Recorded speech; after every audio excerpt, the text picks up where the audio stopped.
Yo, yo, welcome, welcome, welcome, everybody. Let me know if I'll find fake name Zimico. There we go. What is happening, everybody? What is happening, everybody? Oh, got a couple new things going on tonight. A couple new things going on tonight. Oh, Crumsy, my dog. What is up, dude? Stormico, what is going on? Everybody, thank you for coming in. There he is. How's the volume? Everybody here okay? Yeah? Good on the volume? Let me know. Yeah, number countdown. Fancy, right? Fancy, fancy.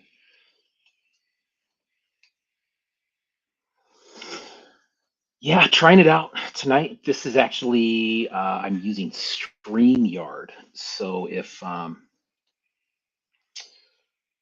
volume is good, okay, perfect. Bliss, what is up? Suki, what is up? Yeah, so I'm using StreamYard. Um, there's a couple others I want to try out too, but this one's not bad. Can kind of fancy it up a little bit. So going through tonight's episode 88. Thank you for tuning in tonight. We're going to do a couple things. We're going to go through some news real quick. We're going to get MJ Cassell, Matt Cassell of Assembly Required in here pretty soon. We're going to do some stuff that's up for sale right now, and that's also coming up this weekend. We're going to do some opens from Feigned, Neil Ewing, and Saruga Mark, and then we'll give away some stuff. Porpoise, what is up? What's the ticker? Yeah, what's the ticker, right? Um, I don't know, man. It said ticker and said enter something. So I entered something and that's what it does. Folklore, what is up, dude? Let's jump right into it, man. I am going to do a little screen share here and we'll jump into some news real quick. Ba, ba, ba, ba. We're going to do a share screen here.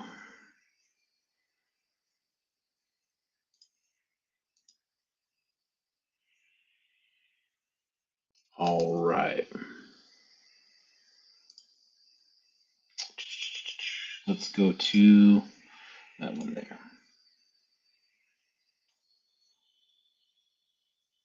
All right, let's go to our save stuff. Should have had this set up already. Apologize. All right. News stuff for today. Let's go through it. I don't know if you guys just saw this. This is super sick that Lab Monkey 9 just put up. He's been working on this for a while and just kind of put a little spreadsheet um, of, kind of what this all is. I've never seen anybody try to categorize it like that before. But he did a darn good job, man. If you look at all that stuff, it really breaks it down uh, from collector shows, galleries, online art shows he has, conventions, possible goals, and just kind of the flow chart of how that all works. Super interesting. If you haven't had a chance to check that out, um, definitely check it out and put a comment on there, man. I know that he put a lot of work into that, but there's some really, really cool shit going on in there. Um, let's see what else we got.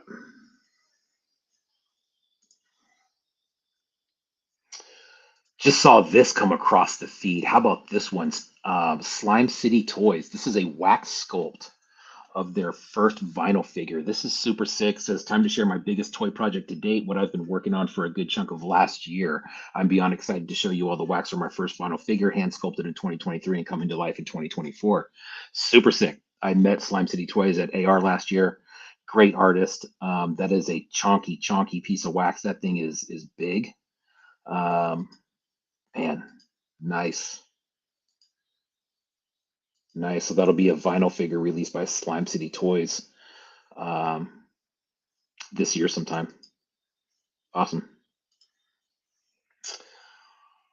This next one that we're going to get to, this is a little bit of news. You guys may know this gentleman, you may not. This is Cousin TL. He's the DJ who does all of the Assembly Required events. He is part of a radio station out in Asheville, North Carolina.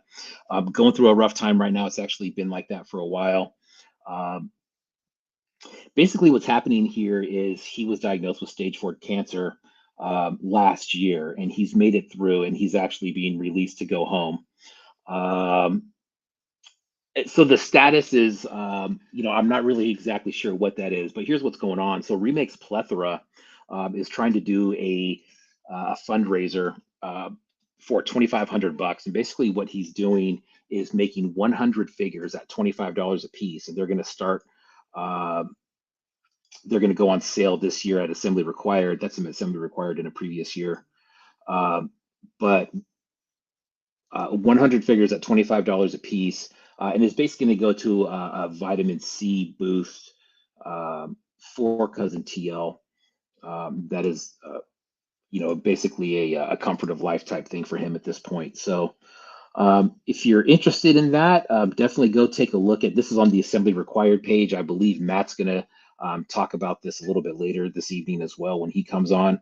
Um, but if you have some time, there's a GoFundMe link on here, I believe.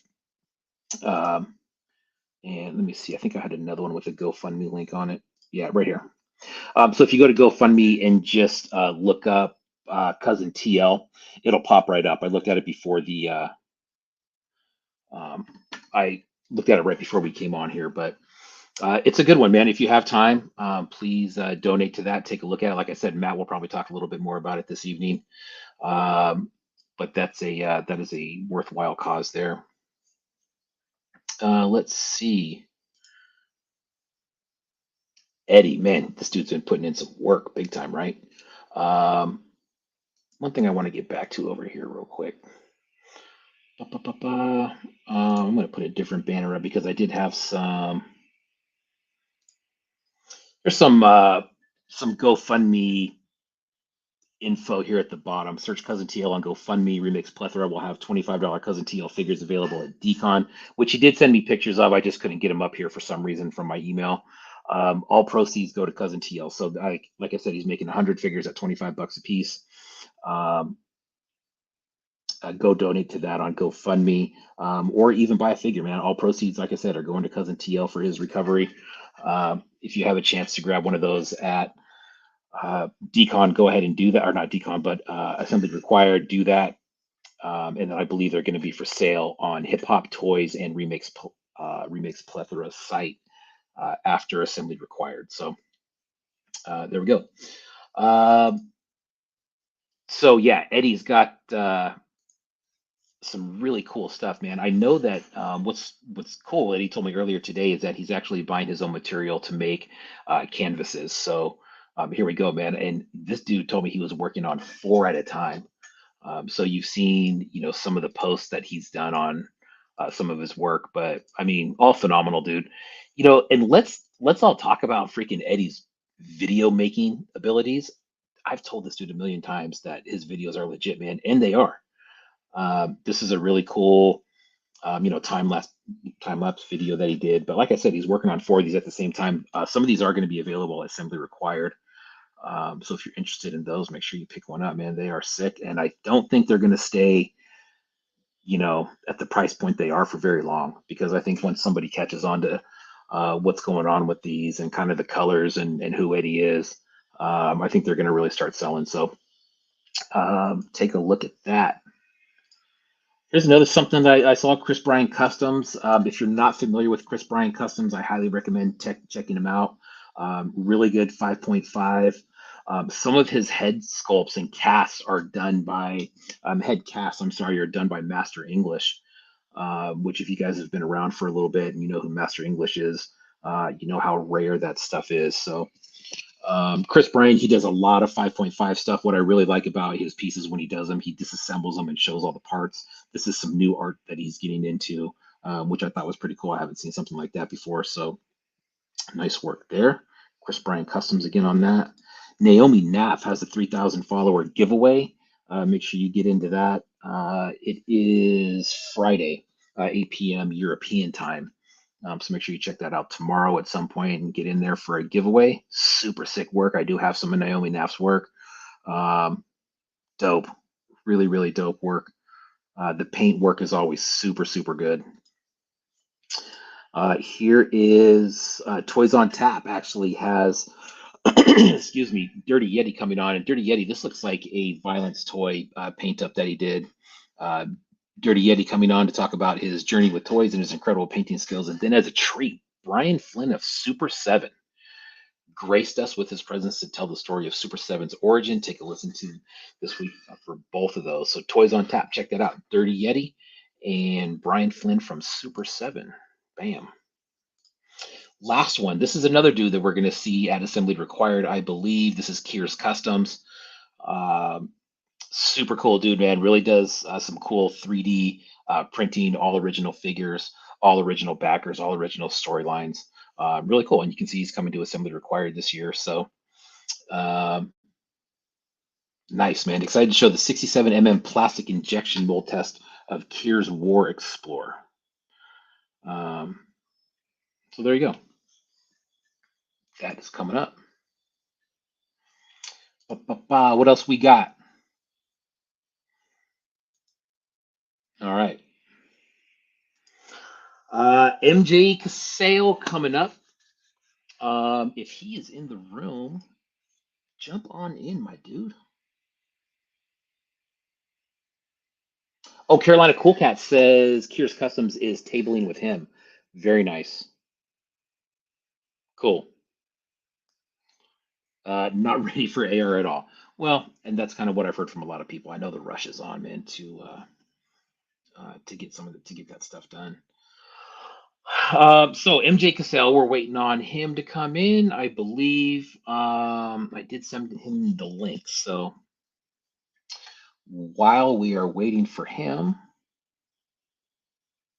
hmm, let's see. Let's see. Let's get into some sales while we're waiting for Matt. Let's get into some sales real quick. Um, yep, and I just want to make sure everything's right on there. All right. Um, let's get into what do we got next?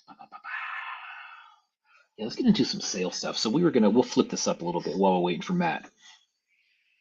Death and Strawberries, what's up? Phantom Lake, what is up, O'Keefe? Jazz Wizzy in the house. Fletch, what is up, dude?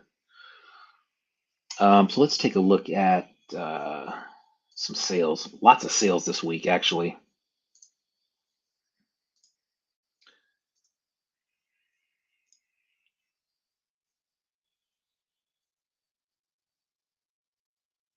Bum, bum. I will get faster at this. Just letting you know. All right, 118 for sale. Lots of stuff, man. Wonder Goblin. This will be coming out. The Abba that drops Saturday at 12 p.m. Eastern time. That would be 9 on the West Coast. That's super sick. Very nice.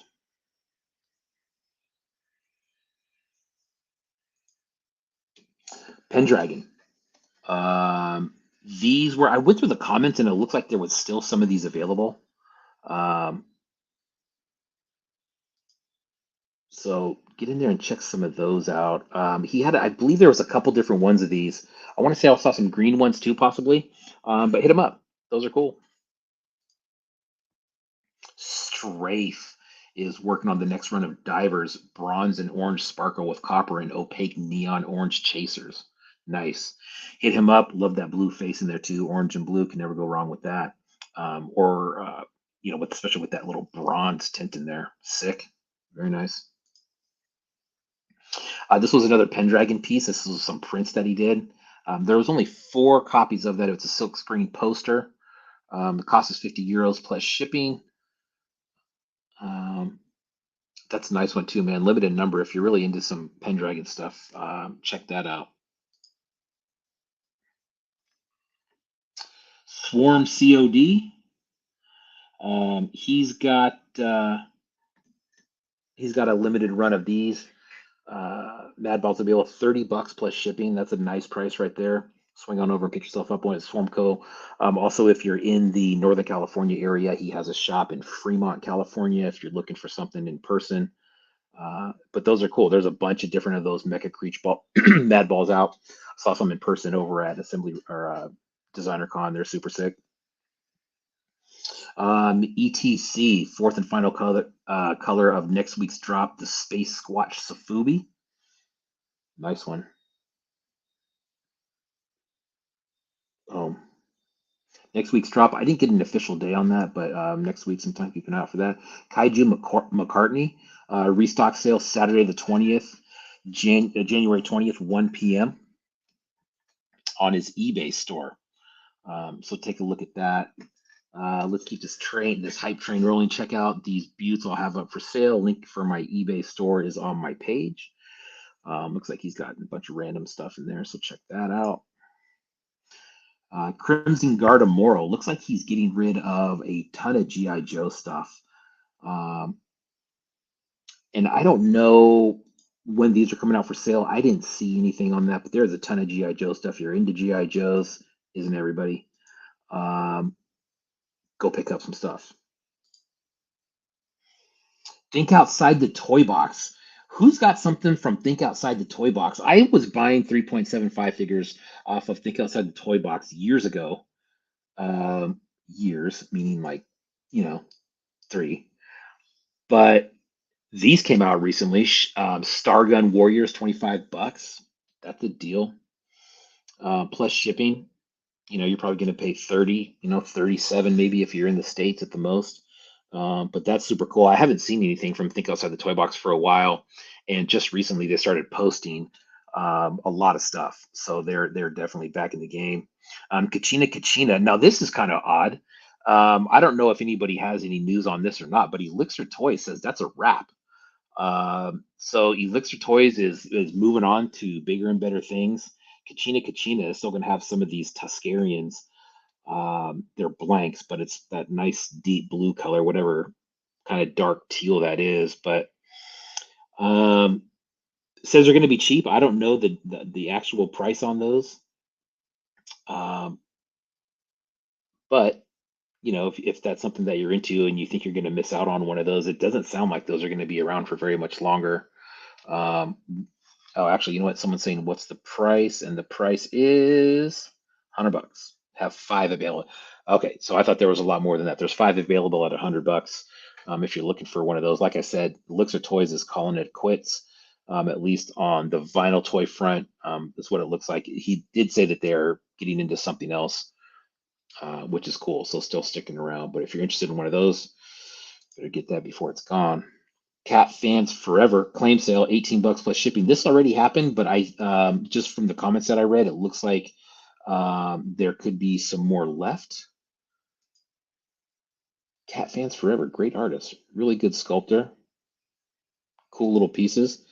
I bought something or a few pieces from Cat Fans Forever, again, long time ago. They've been around for a while, but it looks like some of these are definitely still available if you're interested in some of those. What do we got?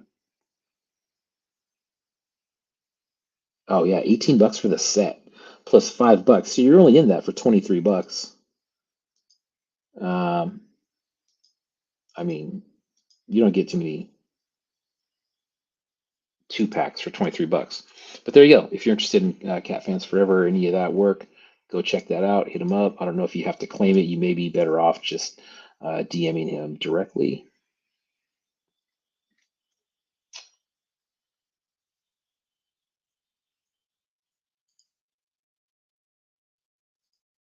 Boom. And there we go. One thing that I'm noticing that I don't super like is that while now I'm only working off of one screen here, so I'm thinking that's probably what the problem is. But I can't see the chat when I'm doing my um, when I can't when I'm doing my when I'm sharing my screen. So one of these days I'll figure that out. Um, MJ Casale, man. If anybody let's see. I did send him the invite. Um,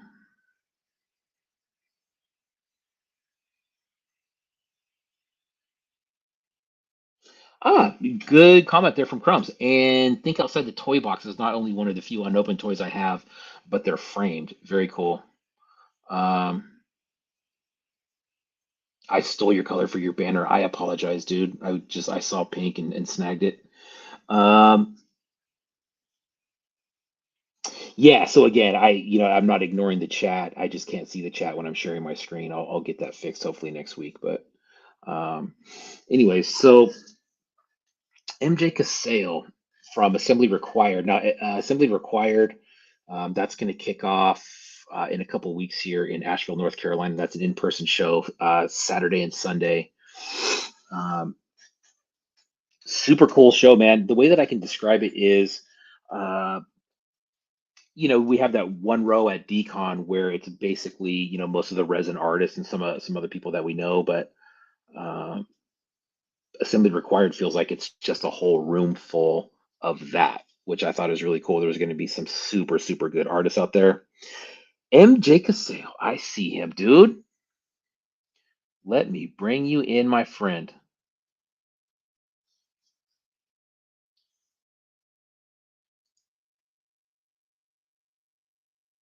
What's up, bud? MJ Casale, what is up, my friend? How you doing?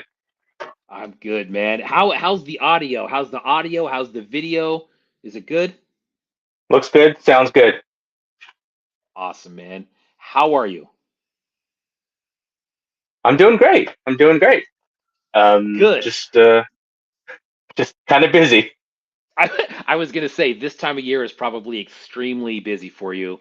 Um, Before we jump into it, man, tell everybody who you are and what the heck you're doing here. Okay. My name is Matt Casale. I am the creator of Assembly Required Asheville's Designer Toy Expo, which will be going on in a couple weeks, February 3rd and 4th at the Great Eagle here in Asheville. And I'm here to talk about toys and my show and talk to you guys. Awesome, dude. Now, you and I were chatting before. What year are we on for Assembly Required? 6. Sixth year. Okay. Yep. So 6 years ago, I was nowhere even close to this community, man. Tell me what it was like 6 years ago and what kind of sparked the idea for you to say, you know what, man, there's a lot of great artists out here. We need to be in the same place so everybody can get some of this. That's a real good question because I think I discovered the culture in probably 2015, 2016, a couple years before I created Assembly Required. And one of the many, many reasons that I created it, one of them was I was realizing that um, there was no event in the Southeast. There was only two, and I didn't know why there weren't more of these events to celebrate these artists and all these folks. Um, Another reason why I did it was as I was being introduced to the culture at the time. Um, yeah, zero pop art. Yeah, looking forward to meeting you for the first time. That's cool. Um, and One of the things I started to notice was there was a lot of negativity in the culture, and there was also people that were really creative people that were looking at like getting out of the culture and dropping out because they just didn't want to deal with it. And I would be messaging some of these folks and be like, "Man, what you're doing is so amazing. Don't don't listen to the naysayers. Don't be doing that. You're doing some beautiful stuff."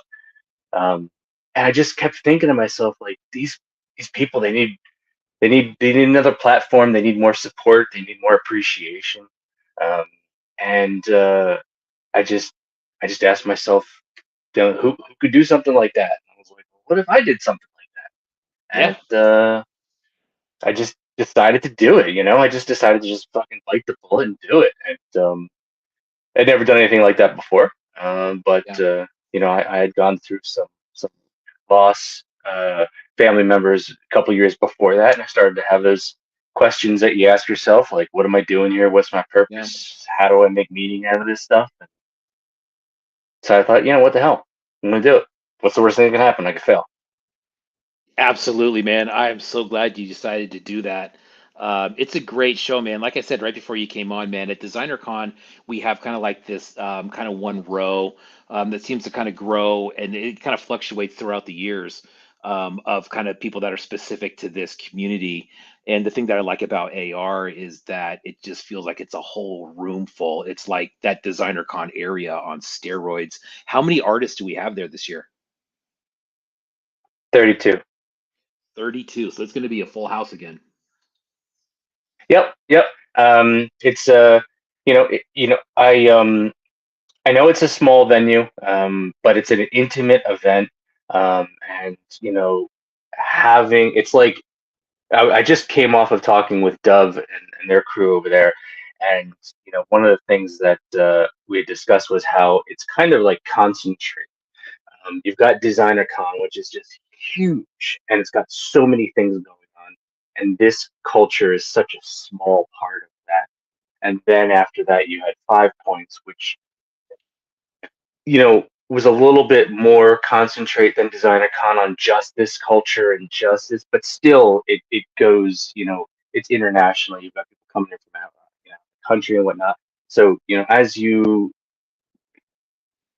sift it down, our intimate event is small, but it is a more concentrate. It's more it's more of a punch, because you just I remember watching your show last year when you came through the door and had that live video, and you were just like, whoa, it's right here, and bam, you're right here, like you just like you didn't know what to expect, and I liked that reaction because you were just like, there was no lead up, there was no the Right. surprise of what it was going to be, there was nothing, no long haul, you're in, boom, it's right there, it's in your face, and they're all right there, arms reach, Yes. you could talk to anybody, and it's like a family reunion.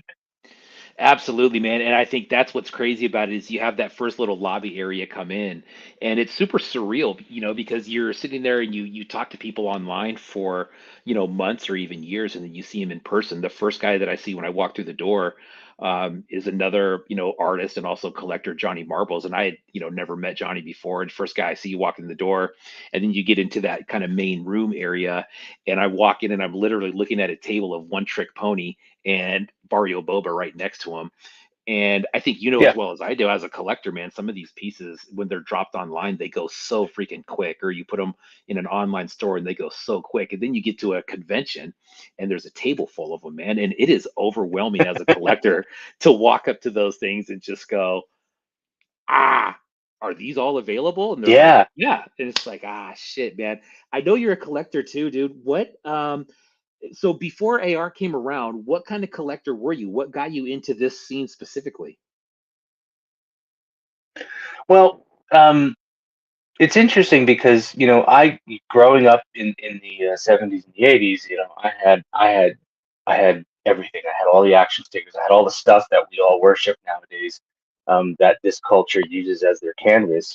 That was the stuff that I collected for a very long time.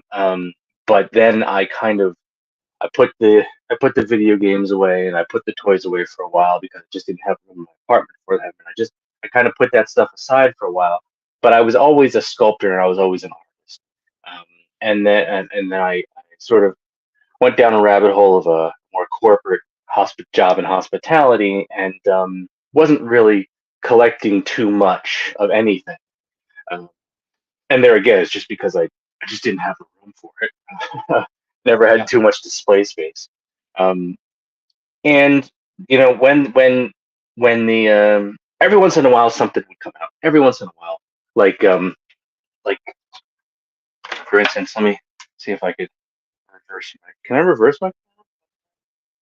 I don't know. Um, let's see if I can. Because if I can, it'll be a lot easier for me walking around. I'll just do it like this. So I came across these jumbo giant Kenner Star Wars figures, uh, Hmm. and I took it upon myself to like I gotta get all of the ones from the first series. So like every once in a while I would find I would find a collection of something that I want to get. I wouldn't spend too much time on it, like these Beatles, Todd McFarlane, Yellow Submarine toys. I Yeah, definitely wanted to get everything that was Yellow Submarine because I loved Yellow Submarine. Those blue minis kind of inspired me. So every once in a while, something would come around, so I'd get it, and then I'd be done for a little while, and then I'd find something else.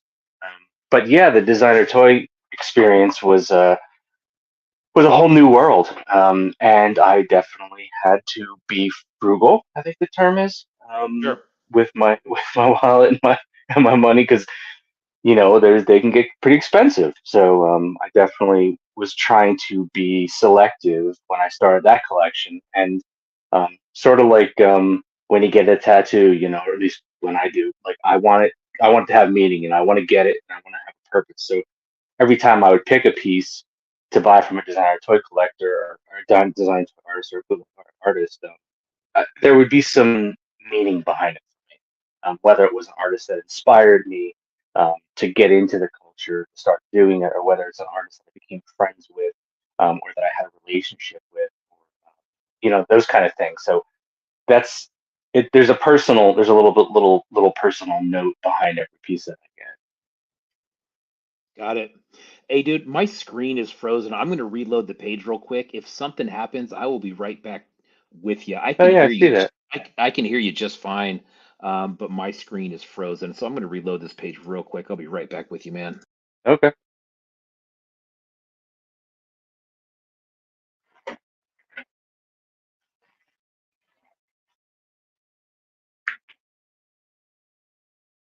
Am I on the show by myself? It says I'm not. Looks like I'm the new host.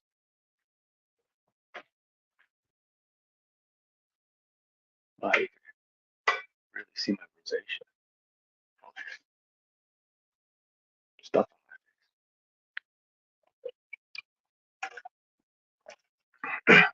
Hopefully that'll be cleared up.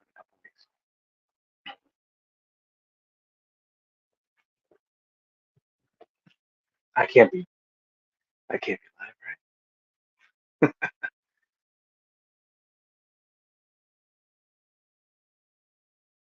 That'd be hilarious. I see the timer running at the top. It says live. I'm not gonna show you some of my toys. I got these for my kid, but they're pretty fun. This line, I forget the name. Swedish, like that. I can't remember the name. This dude is fucking awesome. Pulsable, pulsable tail. It's got a little translucency. The claws.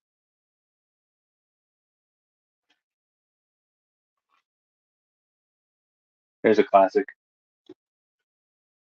Wish I could reverse the camera. I can't see what the fuck I'm pointing at. From Doctor Who Daily. Got those in New Hope, New Jersey. Very, very long time.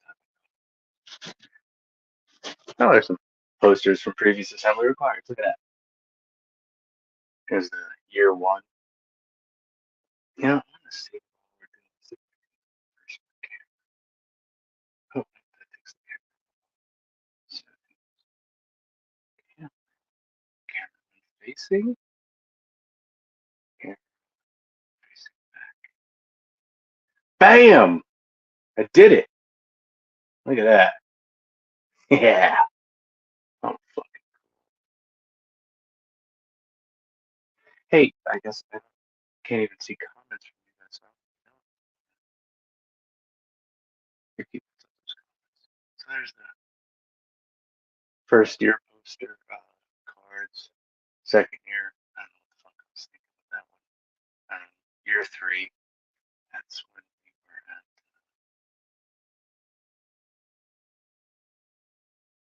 Yeah. Oh, Wicked Weed Funkatorium. Yeah. So that was Highland Brewery was the first 2 years, and then Funkatorium.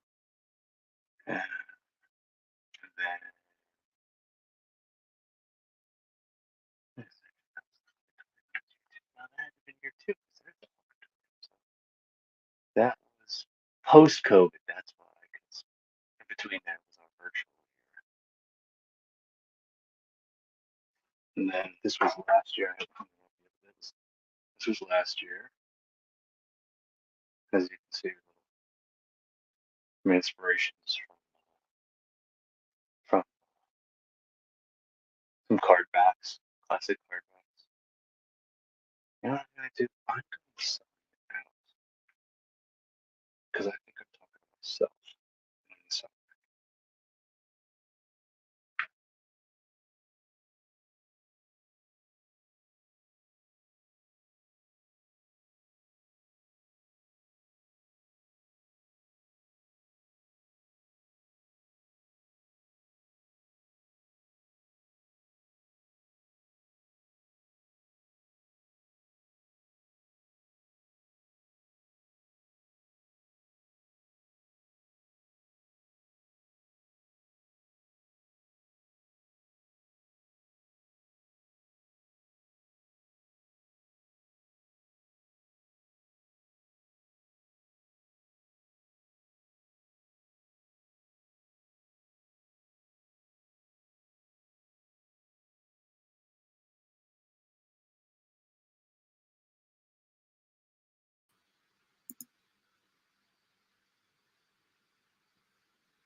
hey, you back?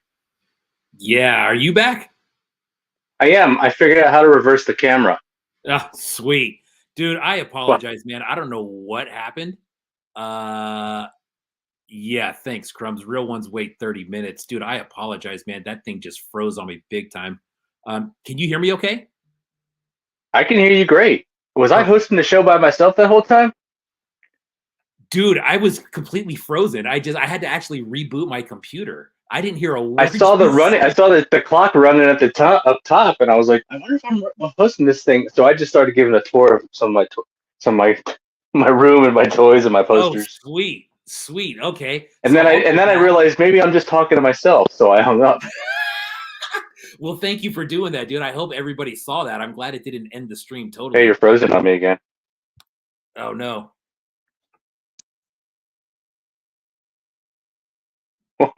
We're good to go?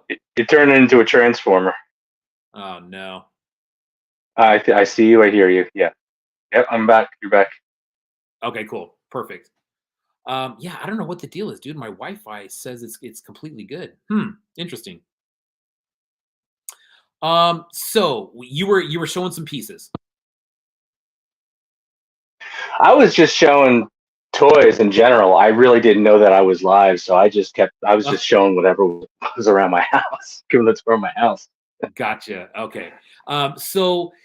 We had talked about your some of the pieces that you have got at Assembly Required. Do you have any of those set aside? Now, from the early days, I thought you said that you had like Dollar Slice, Killer Bootleg, Suck Lord. These guys were all at previous Assembly Requireds, correct? Yeah, yeah, those guys were all at our first event. Nice. Okay. Did you Some of snag? those people, I don't have anything from Dollar Slice, um, and for some reason, like um, year one, like I was like I said, I wasn't going around. I wasn't buying everything. Um, I don't really know why I didn't buy so much from everybody. I should have bought a little bit of everything from everybody, but I did pick up some pieces before the event just in case I didn't get to to buy them off the tables. So I picked up this piece from the suck board before uh, Oh, cool. right Yeah. before the show. I actually Nice. did a lot of that. I did, year one. I didn't.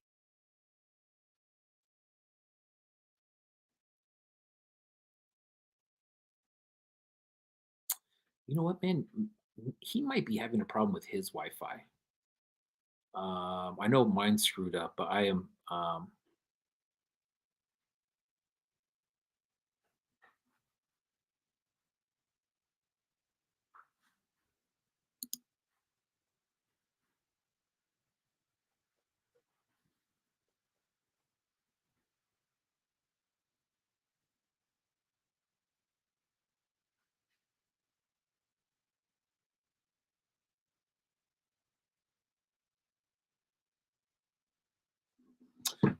So we'll wait for him to pop back on real quick. Can you hear me there, Matt?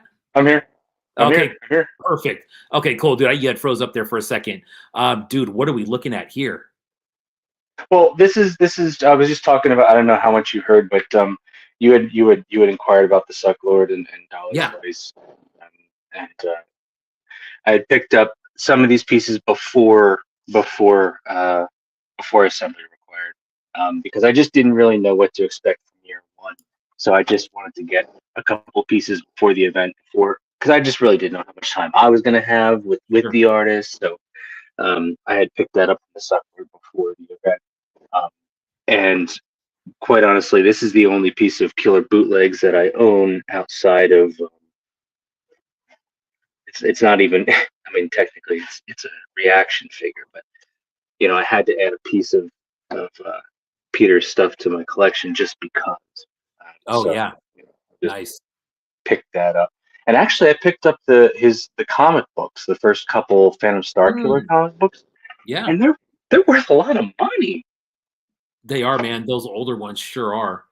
I didn't realize that. Like I got the first three, like those limited edition covers, and yeah, I was looking at them, I was like, holy crap, these are a lot of money now. Like, but I don't want to sell them. It's kind of like an honor to own those pieces because he's one of the ones that made it. He's one of the ones that did it. Yeah, man, Um, absolutely. So when assembly required first started off, was it um as far as the vendor count goes, is it something that's grown over the years? well, n- not really, because all of the spaces that we've been at, we can only do so much. We can only um, hold capacity, and we've sold out every year at capacity. Yeah, So uh, it's not like we're going to larger and larger venues so we can sure. have more people. It's usually a 50% return, 50% new, which I really like to keep it that way if possible, because uh, the new blood is needed, man. It's Yeah, required. And having the new blood is so important because new up and coming artists are getting exposed to the old heads and the experienced artists, and putting them in a room is really powerful because it helps everyone like know where they're coming from, know where they're going to, what inspired them. yeah, absolutely, dude. And now that you bring that up, I saw a lot of people on there that man, I think I follow a lot of people, between my personal account and the show account. There's some guys that on there or some artists on there that I had not heard of before. So I'm excited to get to see those. There was a few. Yeah, that was the interesting thing. Again, watching that feed from you last year, and some of the artists that I am more familiar with because they are located here in the southeast, like Fiend, for instance. Yeah, Um, I remember hearing you when you were walking through the room and you were like naming artists that you were familiar with and artists that you hadn't been familiar with, and I think Fiend was one of the first artists I discovered in this culture. mm, And then I discovered he was just next door to me in Georgia. So that was also one of the elements. Was like I just realized how many artists are here, in this vicinity, um, and some good portion of them didn't really do the big shows, so they were really excited to have a show created here in the southeast. They can participate in yeah. Now let's talk about Asheville as an area. Are you from Asheville or do you live out there? the culture. I do live in Asheville. I've been here for I think 14, 15 years now. Okay. Um, I moved here in 2009. Gotcha. Okay. So I was completely unfamiliar with like the landscape, everything of Asheville, and it was actually a really nice surprise, man, to get out there and kind of see what's going on. I had no idea about the brewery situation out there. I had no idea about the golf situation. When you think about it, the college, the UNC Asheville, I didn't put that together. I didn't know it was an older town like that, even though, Yeah. I mean, it's because it's in North Carolina, but um, really cool, man. Do you think that type of environment, um, helps out assembly required in a way where you have, I noticed last year a lot of people walking in off the street and they were, I mean, grandparents with grandkids, brothers and sisters, people of all ages are coming through there, man. I think that Mhm. was super, super cool to see. Yeah. Um, but do you think it being in Asheville, and I don't mean this in a derogatory way at all, because I love towns like this. It seems like an artsy little town. Yeah, one of the reasons why creating assembly required was a perfect storm. It was me discovering my peeps and my culture, and something that I needed to be a part of, and something that I needed to feel like I needed to represent. Um, and then secondly, it was like, well, where how can I do that? And I live in Asheville, and I looked around me and I saw, I'm surrounded by subculture and there's a River Arts District. There's a huge artist community here, um, and the amount of breweries. Like I just said this again, previously on Dove's show, but it was just like it was a perfect storm. Um, you know, all the artists that I was getting to know, it was like all those things. Like they would love to come to a town, an artsy town that has a lot of beer and has its own culture and has its own subculture. And it's a beautiful town with the mountains. You're surrounded by mountains, so who wouldn't love that? So it was just like it just seemed like the perfect idea. Asheville sort of needed this. Asheville, I was surprised that nobody had done it before. Yeah. Yeah, and it's funny that you say that, man, because I've talked to a few people about trying to get something going on the West Coast over here, um, for that exact same thing that you just said, man. And I think I was kind of in the same position where you start seeing how many great artists out there and how good the work is, and you're like, man, I can't believe that there's not a show where these artists assemble and show their stuff off. Right? You Yeah. know, it seems like it's few and far between. There's lots of online shows, but the in-person shows, and they're spaced out, right? Like you're far East Coast, I'm far West Coast. Right. Earth to Kentucky's, I would say, in the middle, not really, but um, I don't know, man. It's where do you think it's going to go? Are you so? You said you've sold out every year as far as the capacity goes. Oh, Um, sure. Yeah. have you thought of going to or is there any plans to go to a larger event and try to sell that one out? Well, part of the challenge is the venues that are available here. Yeah, There aren't a lot of venues that are between where we are at now at the Great Eagle and a civic center sure. or a hotel ballroom. Yeah, right. And those don't speak to me. Those spaces don't speak to me. Yeah, Um, I I I would never, if I can help it. I say this now, but I would never bring it to a hotel. I couldn't see doing that. Civic Center only if it grew and I could see the growth happening. Um, but I still don't see the growth happening only because, um, you know, after the tables sell out, there's a wait list. And I always monitor the wait list to see how many more applicants come through. So I know, okay, if I'm getting a shit ton of applicants, yeah, and they're filling up the wait list. I'm like, all right, it's happening. I know that we can grow this because there's this many people, interested. yeah, But I'm not seeing that response from the applications. sure, So I still know that it's still a smaller event for right now. Um, sure. I have a lot of ideas and ways to grow it, but I have to work with the tools that I have and the Yeah, venues that are available to me. yeah, yeah. So speaking to that, setting up an event like this, a full weekend event, 30 plus vendors, what do you think your biggest challenge is? Or does it kind of evolve every year to something there? Or do you see something consistent that it's like, well, I know I'm going to have to deal with this, but once I get through it, it's going to be smooth? Well, You can say it, man. Just say it. No. It's funny because just when you think you got it figured out, like something else happens. And Yeah. you know, year one, year two, of course, you're going through the growing pains of a first year event.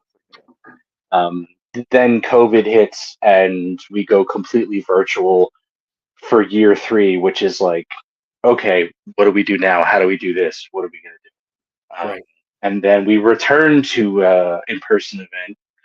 How do we do this post-COVID now that people are comfortable coming out of their houses? And it's like every year it's been something different. Um, Quite honestly, last year at the Great Eagle, even though it's the first time we were at the Great Eagle, was the most comfortable I've ever felt at my Mm, show. Um, it's because like we had done it so many times and we've gone through the ringer together that yeah. we are now like we're taking a deep breath and everybody was just relaxing and it was a really really good vibe. I think that was kind of like last year was just this big exhale. We're back and we're in a good place, we're in a good space, and um, this year, new challenges. I was presented with uh, a situation where my DJ, cousin TL, he hosts Stank Free Radio on Asheville FM, uh, Yes. one of my sponsors. Um, he was diagnosed with cancer and was actually in hospice for a short amount of time. Released with a new diagnosis, which was more promising, but TL will unfortunately not be joining us this year. And one of the things that I didn't want to do immediately was get a replacement. Like I just, he's still with us. Thank God, he's still with us. And like, I didn't want to. I felt like I was dishonoring the man by like finding a replacement. But I knew in the back of my mind that I would have to get somebody else to do the DJ job and to sit up there and play the music. And it's such an integral part of the event. Is DJ's role, and TL is always, you know, basically he was the vibe of the room. He basically wrote the soundtrack for Artist Alley, is one of the things that he said. Um, and Remix Plethora with Hip Hop Toys actually um, went and created a Cousin TL figure, which is going to be available exclusively at Assembly Required. Um, and there's going to be a limited run of 100 of these. We're going to raise money for TL, so 100% of profits for the sale from the sale of the Cousin TL toy will go to TL, his wife, to Nice. help support them. And that's one of the things. It's like you can't, like every year it's going to be something different. And this year, it's rough, but we're going to be doing a lot of things to honor TL. Um, Nice. and it's it's a double-edged sword. It's I'm excited to be going into it, to seeing the faces and the friends that I've met and over the years, and also to have that, have that kind of hanging over us, and let's try to just have a good time and celebrate life, because not everybody has that opportunity or is blessed to be in that position. Absolutely, man. Well said, dude. I did talk to, and it's funny because Carolina Cool Cat just told Thomas, "Hey, I thought your name was Lee," and I thought Plethora's name was Lee as well. It But is. he's in the chat as Thomas. He said it's him Oh, as oh, Thomas. oh, oh. Yeah, that he messed me up with that. Like, I remember year one. Like I didn't know what to call it. That's Well, fucked up. it was funny, man. We were talking about this exact same thing earlier about cousin TL, and he goes, yeah, it's cool if you talk about it on the show, or I have Matt talk about it. I said, yeah, absolutely, man. You can see I'm running the GoFundMe there for cousin TL at the bottom of the page. That's awesome, man. Yeah, and dude, and for anybody who looks on that cousin TL, that original GoFundMe has been fulfilled, but that's old. If you look at the date on that, that's from last year. This is a $2,500 of a new fund that we're looking at that Remix Plethora is trying to do. Like I said, 100 figures at $25 a piece. All proceeds go to cousin TL. Get in there and grab one at AR if you can, or just donate to the GoFundMe. Man, it's going to a great cause. Yeah, I think that the scroll at the bottom says that they're going to be at DCOM. Oh, does it? Yeah, right there. Oh, that is horrible. What a Yeah, shame. Let me fix that's that. like, dude, that's like calling Lee Thomas, man. Exactly. Don't Wow. be calling me DCOM. Yeah, no kidding, right? That's Goodness. right. But yeah, I mean, you're right, dude. I think that everybody, until something like that really hits home, and obviously he's a great, part of AR, and he's been a staple there for a while, man. Uh, Yeah. I think that's super positive what you're doing. Remix plethora as well. Yeah, yeah. Lee sent me that, and I think we were having a party, and I had a bunch of people. We're all talking. He sends me a photo of that. And he's like, "Look," he's like, "I'm doing this," and I had like I silenced the room. I was like, "Everybody, shut up!" And I just held up the phone. I held up the phone with a picture of the toy. I'm like, "Look what Lee's doing!" Everybody's like, "Oh my god!" It was amazing. Like Yeah, Lee hit it off with TL, from with hip hop toys and his background. They just hit it off.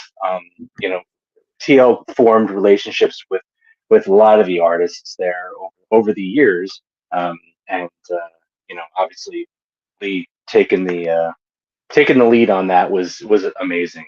I was floored, and I'm really pleased yeah, to man. I call him mean, a friend and be able to honor TL like this. yeah, absolutely, man. And the part that I really love about it is that all proceeds are going to him. And if you Yeah, look at, I mean, at the cost of material that Remakes is putting into that, man. I mean, 100 carded figures. Um, that's a lot of material, man. I mean, that's yeah. that's that's a lot of everything. So, very cool. So that'll be going on this year. Um, at what point of the show you said that you there was a point last year where you kind of got to relax and say, okay, like everything's in place now. What point does that usually come up for you, man? Is it on that first day when everything's kind of going, or is it like at the very last guy who walks out the door on Sunday and you go, that was actually really cool? I was just telling the story to a coworker just the other day, um, because she was asking about the origins of the event, and I was like, year one, I didn't have a drink until the last hour of the last day, and I had a beer because I was just so nervous about everything, things Yeah, going wrong. I wanted to be ready. I wanted to troubleshoot. I wanted to be there for everybody else. Um, and I think it was actually when we were at the Funkatorium in 22, the first return to in person after COVID, um, where it just got set up really fast, and we were in it, and it opened, and it was pretty quickly where I was like, you know what, I think I want to drink. I'm gonna get a beer. Anybody want to drink it? And we had a good time. yeah, Um, and that was really the first time after a couple of years that I was able to just sit back and take a deep breath, and yeah, at the Great Eagle, it was just like at that point we just had it down. Even though it was a new venue, we had to put up additional lighting because it's a music hall, so it's a dark yeah, space. So we had to do some additional things to brighten it up for what it is, an expo of these toys, and I wanted to make sure everything was well lit. So we put up some white drapes, and we'd never done anything like that before. So that was the first time. But once we got it up, it was just like, all right, we're here. Um, let's have a drink. Let's celebrate. oh man, it's a great show, man. The Great Eagle. No, there's a little restaurant or a little taqueria Yeah. connected to that place, and that's not bad food, dude. That's a No, it's little good. It's good. yeah, Yeah, the Grey Eagle Taqueria has got really great food, um, and that was part of the equation of having a successful event. It's beer had to be there, yeah, um, and food. We need to be able to feed everyone, um, not just the artists, but the people coming through the door. Um, if we didn't have either of those items, I mean, I don't think we would. Um, if people had to leave to go eat, we've lost them. So to have everything in one place so that they don't need to go anywhere, they can hang out for the entire day. yeah. And for the most part, I'm pretty sure they're happy doing that. Yeah, exactly, man. And what I really like about that place is, you can go outside and take a break, and um, you're right, dude. Everything is right there. The food is right there. The vendors are right there. In your opinion, man, at the end of the day, when it's all said and done, if you were to say this show was successful this year because, what would be your number one thing that you put in there and say, you know what, this really made it great? Every year, I weigh that by the response from the artists. Mm, If they're happy and they're selling, um, and they're having a good time, that's the most important thing for me, because that's without that happening, we couldn't be a success. Um, Without the artists being profitable. Um, and actually, I feel like that probably might be overstated, because I feel like what I thought going into it was, if they weren't profitable, they wouldn't feel like they were a success there. But as the event has come to grow, and I've come to realize how valuable, and I'm blessed to be able to say this, and humbled that how valuable this event has become to the culture. You know, just being there, I have been told, like, is sometimes enough. Um, you know, year two, I was talking to, maybe it was maybe year one. I don't know. I had a meeting with Battle Babies and Figure Fetish, and I was like, dude, I'm scared there's gonna be a blizzard. Um, and and Battle Babies said, he said, dude, if there's a fucking blizzard and we're all snowed in with each other and we have beer, we're gonna be happy. And I didn't really get it at first. It was a nod to the community being around you and being available to you. sure. Um, I was like, you know, it's an expo. I want them to make money, and yeah, sure. Everybody wants to be able to sell their stuff and say, hey, look, I could make a living at this, or at least I can make some money off of this. It's all, it's not for nothing. Um, but there is a great value to the community just being together, um, and being at this event. So I think that I've come to realize that over the years, it, how important that is to everyone. Yeah, um, definitely, man. I think I don't know. Have you ever done any type of analytics or anything on how it seems to me, just from seeing the people that are there this year, you have a lot of repeat customers, man. I think that's always a Yeah. really good sign. I know for a lot of the people that I met there last year, who didn't have tables, actually have tables there this year. I think when they Yeah. saw it, they were like, I need to be a part of this Hmm. in a bigger way than just someone coming to shop. Um, I don't know Yeah. what. It's for sure. That's. I'm sorry if I interrupted. No, Did no, you no. Go ahead. finish? No. There's definitely repeat. There's definitely repeat. And that's because this culture being introduced to Asheville, um, they've there's a great deal of people that have never seen anything like this. So Right. when I start handing out flyers and I'm meeting people, lead up to the event, I'm hearing now. Obviously they couldn't say this before because the event didn't exist, but I'm hearing now every time I hand somebody a flyer, they're like, "It's my most favorite event in Asheville. Like, I look forward to it." This is the feedback that I'm hearing from people, and that is that is huge. That's it's an amazing feeling to know that I've created something that means so much to not only the artists but the attendees as well, and at Asheville at large, because this place has got culture, and they needed something that kind of echoed that culture a little bit Sure. more. And I think they appreciate it on so many levels because of that. Yeah, great point, man. Another guy that I didn't know was actually in that area that I had not seen that was a total treat to actually meet and hang out with and buy from was Edwin Salas last year. Um, what a g I had dude, who knew that that dude lived in Asheville? He's like, "Oh, yeah, I actually live here." Well, I was what's like, "Wow." funny is every time somebody mentions Edwin's name, I laugh. I just because I love the guy so much. He's such a great guy. Yeah. He okay. So Toy Box, America's favorite cartoon, which hosts our after party every year, is involved with the Fringe Festival here. Edwin Salas is a puppeteer that participates in a lot of the Fringe and Toy Box's shows, the puppets and the puppet Wham Bam Puppet Slam stuff like that. So year two, um, Toy Box brings Edwin to Assembly Required, and Edwin was blown away, and he wanted to participate in the culture, but he didn't feel like his puppets were like it fit in the culture. And Mm, I tell him now, I was like, I'm so disappointed that you didn't participate that year. But after that, he went ahead and he created all those wooden those Star Wars figures, the 3 3/4 hand yeah, carved Star Wars figures, and that and he skyrocketed like that. That took off. Those things took off.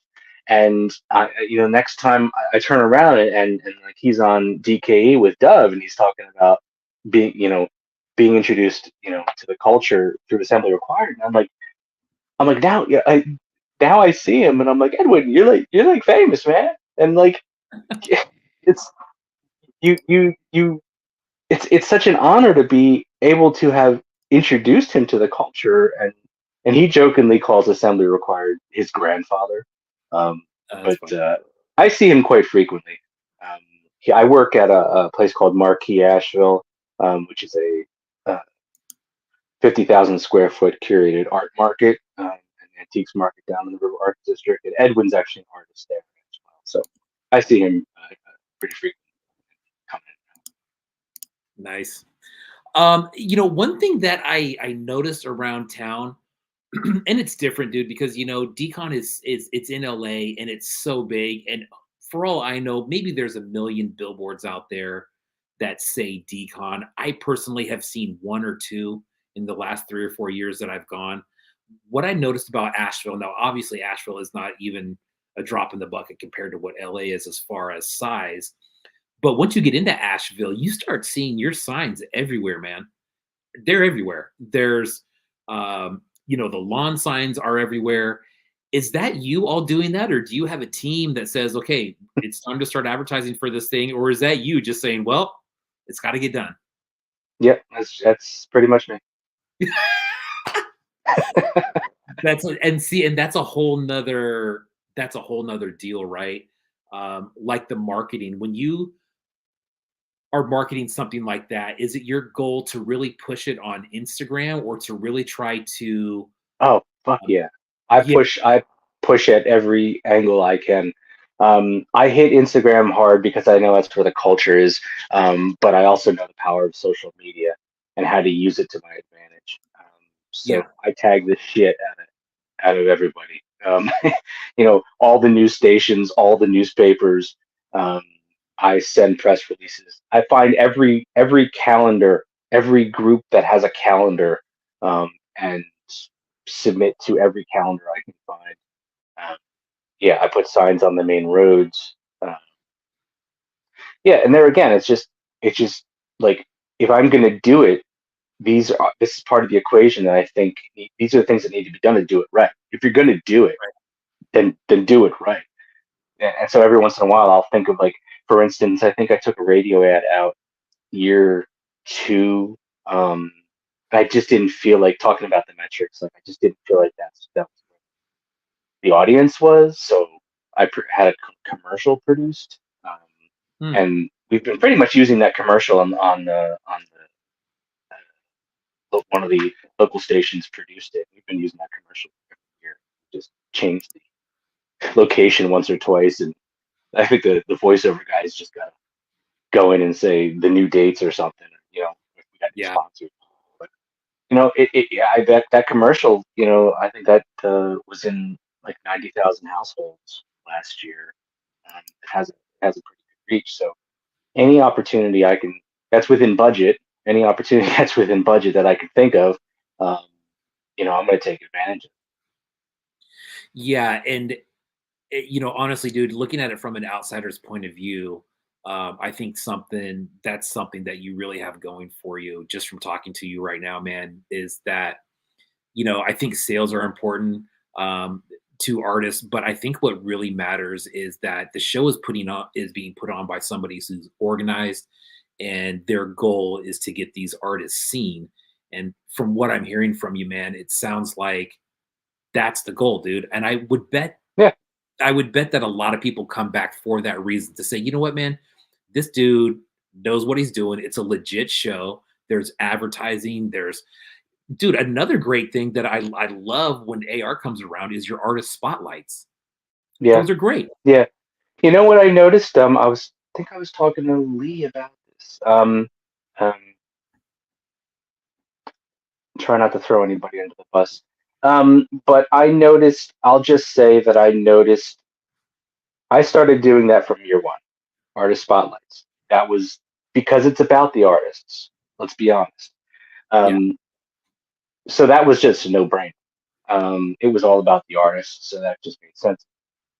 Other shows didn't do that, right. and since the inception of Assembly Required, I started to notice that other shows started. And I was like, if I make a mark in this culture, I make a mark in this industry, I'm able to do something that is going to make the big boys look over their shoulder and be like, oh, look what he's doing. We should probably be doing that. Then I'd chalk that up to a success. 100%, dude. Recognition, I think, on that level, man, where people try to duplicate what you're doing. Um, dude, what a shout out to yourself. You know what I mean? Um, Well, I'm not, I'm not, I'm not, I'm not trying to brag about, I, I, I get I, it. I, I don't. It's not about ego. It's Yeah, absolutely not about ego. As a matter of fact, I take issue with some of the bigger egos in the yeah, culture that I have to. I just, well, I won't go too far down that rabbit hole, but let's just say that I had said that there's a lot of reasons why I created this event, and one of them was to remind the culture, or at least bring to the culture some love, um, and support for each other as artists, yeah, because I was not seeing that when I discovered the culture. yeah, I was seeing a lot of thrashing, a lot of shit talking, a lot of bashing. Um, I am an artist. I went to art school. I know what a critique is, and I know what shit talking is. I know the difference. sure. And a lot of people I think shit talking is a critique, but that's they're full of shit. Um, that's not a critique. I can tell you what I like about something and what I don't like about something, and I will tell you that I don't like something in a pleasant fashion, or at least from one human being to another. But I didn't like a lot of what I was seeing in that area. So Yeah, I think that a lot of people appreciate the support that this event offers. It's a safe place. It's if I if that ever happened at the event where any of those artists that will remain nameless, decided to bring that kind of attitude, there would be a conversation, because that's not what we're about, yeah, and I really don't think that they believe that's what it's about.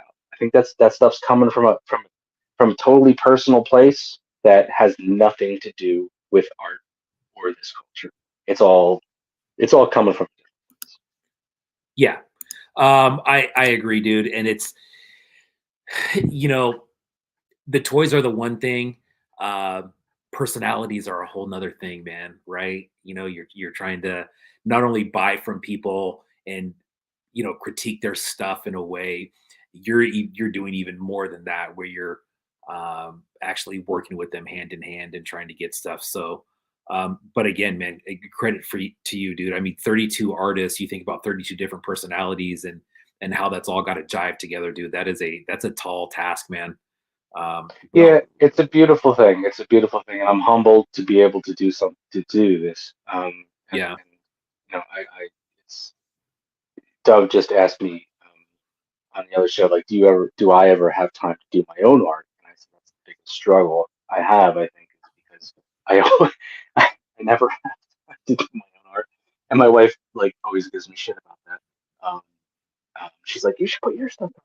But it's like I realized that one of the most magnificent things I've ever created is this show. So even though it's not a sculpture, it's still a work of art, kind of. yeah. I do feel that way. There's a lot of work that went into it, a lot of effort went into it, and when you, as an artist, sell something and somebody else appreciates it, that you get a little boost from that. Well, you can't get any better than like having a successful event that people love and really appreciate. Like that. That's an amazing feeling. Yeah, man. I can only imagine. Like you said, dude, and I think there's a lot of people that even commented that have been to the show, where it does feel like an intimate show. And I think that's not only because of the venue, but it's exactly what you said, man. You have a lot of people, a minimum of 30 different artists from the same category, who are really kind of all pulling in the same direction. And at other shows, maybe the stuff that we're talking about here is a little subcategory of a bigger thing, and you kind of get lost in the wash a little bit. You get a lot of people kind of walking by and just kind of, oh, that's interesting, and that's cool, and then they just kind of keep on walking. AR, it's like you've targeted a certain audience, and that's what it is, man. And it's some really, really great artists. Like I said, man, with just tables full of stuff, it's crazy to be just a collector and a buyer and see these things run out all the time. And then you go to a place like AR, and it's And 2 days full of it. what's beautiful is that you've got people that have been in the culture for for a long time. Like for instance, Professor Pickman's vinyls. He was in the culture for a Yeah. long time before I discovered the culture. And he had even told me before coming to Assembly Required last year that he had a thought. He was like, what's this culture doing for me right now? Like, maybe I should, stop producing. Like, he had these thoughts. Hmm. And then he came to Assembly Required, and he was just filled with the spirit. He was just filled with the love and the support. And God love him, man. He was just like, I'm in it to win it now, man. I'm seeing what they're doing. I'm seeing like Carolina Cool Cat, an artist that was introduced to the culture through our event. Like, you see what he's doing now. That this stuff that he's doing is out of this world. Dude. And to say that this event has done that, has had the influence to inspire people to make stuff like that, to be incredible artists, and to have other artists look at those artists and say, damn, now I got to step up my game. That's actually what the Sucklord said at our first event. Had him he was doing a presentation, and he talked about how the artists in the culture are doing such great work that he has to now step up his game. He said that, right? And that resonated with me because you just think about as the new blood is coming in and the old blood is watching the new blood come in. Are you embracing it? Are you embracing the new blood, or are you trying to just defend your stance in the culture and not participate in the culture and remain relevant in the culture? I'm not directing at anybody specific. I'm just saying that there are a lot of people in the culture that really want to see what the next generation are doing, want to embrace and bring them in because they help inspire us, and we then we have already inspired them. It's like an echo chamber of inspiration. Sure. Yeah. Well said, man. And I think you're right, dude. And I think you nailed it on the head where you can't really um, point to people in particular, right? But there is a sense or a feeling of old versus new, right? And sometimes when old sees new, sometimes it's like, that's awesome. That's Let's talk about it. I love it. And then there's another part that says, I'm going to critique because it's new and I don't like it. And it's probably Right. better than something that I could do, and from what I've seen though, man, I mean, I think a lot of the newer artists, when I say newer, I'm talking like 2020 and beyond, right? It seems like there was that big influx of artists in that time. But Mhm. um, they you look at guys like General Porpoise, Carolina Cool Cat, the stuff that they're doing is just it's insane, man. It Yeah. really is. Um, I don't know what else to say about that. It's just really cool, man. And I love to see, Barbarian Rage is a great example, right? So um, we've had conversations online and offline about newer artists and just the wild shit that they're doing, man. And I love Yeah. talking to Scott in the sense that he gets excited, man, when Yeah. when there's new stuff going on like that. And that's very cool to see because this guy's been around for a long time. And it makes me feel like, oh man, this thing really is going in the right direction. Everybody's pulling in the right direction here. Yeah. Um, and I think it's when when certain people, whatever it is, whether it's true or not, um, what's said about some of those newer artists. I think it's like you said, man. I think it can go either way, right? I think if they're positive about it, I think that can shoot a new artist to the moon and say, man, I'm onto something here. Yeah. In the same breath, if they hear some negative feedback, I've heard people say, what am I doing here? Am I doing the right thing? Um, but then, like you said, Pikmin's vinyls, dude, what a great booth he had last year. He had the lab coat on, he played the part. Hmm. One of the first fully sculpted 3.75 figures that I have, I think. I mean, top to bottom with articulation, hand sculpted. Um, Very cool work, man. And that was a dude that I was not familiar with before I went to your show last year. And he's great. He does great, great work, man. That was a really cool one to see. Yeah. Yeah. He was a lot of. I think there was during the virtual year, 21, when I think we did 14 hours of between the 2 days. We just aired live for 8 hours a day. Um, I'm just reading some of the comments. I Yeah. appreciate you, man. Yeah. Definitely. I always tell a great story. Carolina Cool Cat, when he was his I guess it was, I know it was his sister and his mom. I guess it was your parents that were there last year, and they sought me out and they were like, "Oh, thank you for doing this. Creating this event for our son. He's so inspired by it." And I was like, "Dude, thanks for creating your son. Like, he's Right?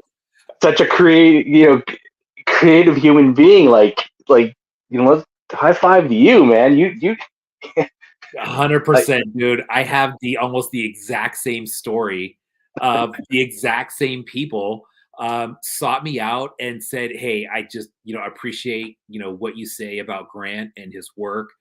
We watch the show all the time, and that was surreal to me. I had never had somebody come up to me and say like, "Oh, I know you. You're from that show." I'm just like, "Oh shit." I'm like, "Oh, that's kind of cool." But great people, man. And what yeah, did I hear? You're right. I think he was there with his sister and his family, and they're walking around having a great time, and he's over there in yeah, the corner just killing it with yeah, whatever he yeah. Yeah, it was really great when he was there year one because he just all his stuff sold. I'm pretty sure it's sold out. Like everybody just bought his stuff up, and that was his first show. And the Anchor Fist figure was his first. Like, and they just like he crashed into the culture. Um, you know, fists swinging. Like he just came in there. He wasn't messing around. Yeah. And that last piece that he did, that he's bringing this year, I'm so excited to just own one of those. Um, Hmm. the amount of time like he puts into that, you could just, it's like every scale was put on with love. Like you could just feel the love on that character to see him putting that together. It's just so inspirational. So I, yeah, agreed, dude. I mean, I was lucky enough to land one of those. And that's another one. That's a great example for walking into a place and seeing a table full of these things where you get online and those things are just, they get snapped up so quick, man. I tried to buy two different ones that sold while they were in my cart. And then, and then, so I finally got another one. And then you get the piece. The amount of work that he did on that is freaking incredible, dude. I mean, it's just there's a bag full of parts and it's all glass and they all connect great, but the accessories, the helmets, the sculpting, the overall idea, it's just like, dude, he's something else, man. Um, yeah. Staying on that, dude, who do you get excited about collecting or waiting for a drop? Is there anybody you're setting your alarm for? Say, hey man, I gotta snag one of these. I'm a collector. Um, Well, there is a one of the great things about this being a family business is that my wife is a huge part of this. Even though I'm you know putting out the signs and handing out the flyers, I couldn't do it without my wife, and she um, does so much at the show and the lead up to the show. Because we also have a 12-year-old, so there's a lot of juggling that goes on there. But she thankfully has become interested in and follows this one artist, Cherry Mothcake. Um, Cherry Mothcake has been at our event every year hmm. since its inception, and we always look forward to a Cherry Mothcake piece. So it's probably, as artists go, we probably have the most from Cherry Mothcake because every year we've got to get the new Cherry Mothcake piece. So these pieces here are all Cherry Mothcake's pieces. This Yeah. one we got last year. This one was just fucking amazing. Oh, dude, did you get that last year? I think I saw that there Yeah, last year. Yeah. yeah. Yeah. But another artist that we're really big fans of is Magitarius's work. Um, Great one. Yeah. yeah, this one was from year one, and like it was a combination of vinyl and resin. Um, Oh, but wow. yeah, like those, there are a couple artists that you know on my list. Like now, I was introduced to General Porpoise. I think he was at our show for the first time last year, and Yeah. I I was just blown away. And now I need to own more of that. Yeah, that's a great looking piece, dude. Holy smokes. And another favorite of mine is I'm always looking to see what Yo-Yo Dine's doing, Nice. because his stuff is just amazing. This piece here, um, I he sold out at my event, but he kind of wrote my name down. He's like, all right, well, if I do more, I'll hit you up. And he messaged me. He's like, doing it again. So I was like, all right, you gotta have it. Yeah. And Yo-Yo Diamond, that's another one where I had not had any pieces from him and bought quite a few at Assembly Required last year. There was some great ones in there, man. There's a collab with Chicken Burger Disco and some other really, really cool stuff. Cherry Yeah, Moth Cake, man, that's a good one. That's another one that I was not familiar with at all before I got to AR. But if I remember correctly, dude, as you walk in the building, they were in the back left corner. yep, Uh, Kinda, and yeah, yeah, they had a great looking booth, dude. I remember walking by, I think I was over I wanna say they were next to Wendigo, right? yep, yeah, yeah. Wendigo was in front of them there, and they were there, and then General Purpose, I think, was on me. Yeah, They were exactly, between Wendigo and General Purpose. exactly, but they had what a great looking booth, dude. Um, Yeah, so since I mentioned them, dude, this is kinda off the record a little bit, but, um, I know Wendigo actually I believe that he lives out in Asheville. Is there any chance he's gonna be there this year? it's funny you bring that up because actually, in the back of my head, I was going to bring it up, and then I was like, I probably won't bring it up on the show. But honestly, I haven't heard from him.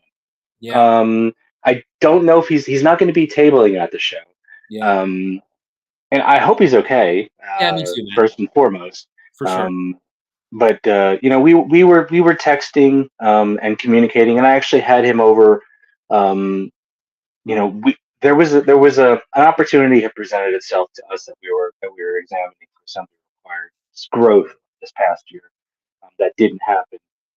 But as we were entertaining that possibility, um, I brought Wendigo to the conversation with the possibility of doing an exclusive figure. But so Yeah, he came over, showed him the studio. We talked about some stuff.